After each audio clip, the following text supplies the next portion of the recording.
હું તમને મારા મિત્રો ચટણી બનાવે છે ના લઈ જાઉં છું.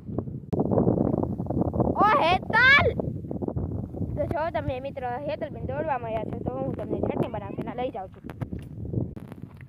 તો ઉતરવો ઈ પણ અઘરું છે બાપા, પડવાની એટલી બીક લાગે છે.